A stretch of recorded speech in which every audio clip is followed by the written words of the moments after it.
Hello दोस्तों, नमस्कार। आप लोग बहुत अच्छे होंगे। आज हम बताएंगे जीसीएस के बारे में। इसको बोलते हैं ग्लास कोमा स्केल।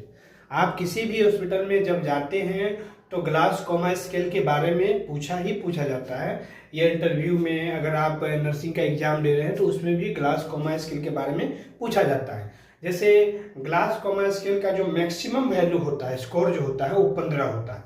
मान लीजिए कि पेशेंट कॉन्शियस है, सेमी कॉन्शियस है, नॉन कॉन्शियस है, तो उसके बारे में हमको जानना है। और जीसीएस के द्वारा ही हम जानते हैं ग्लास कोमा स्केल होता है। आइए हम ग्लास कोमा, जैसे आई ओपनिंग जो होता है, किसी का भी जो पेशेंट का आई ओपनिंग कर रहा है, जो आग खोल रहा है, तो इसको मैक्सिमम जो वैल्यू होता है उसको हम 4 देते हैं।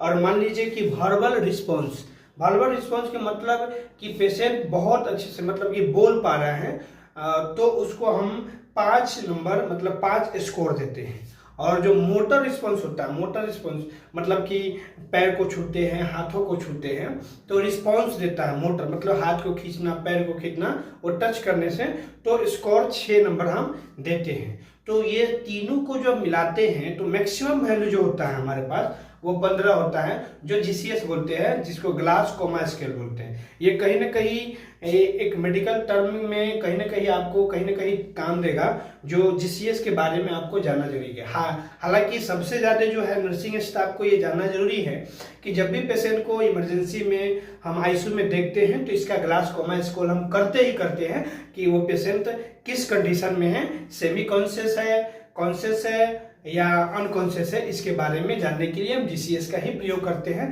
तब हमें पता चलता है कि जीसीएस का वैल्यू कितना आया, उससे पता चल जाता है कि कितना पेशेंट का कॉन्शियस है, सेमी कॉन्शियस है, अनकॉन्शियस है। इससे पता चलता है जीसीएस के बारे में। थैंक यू, धन्यवाद।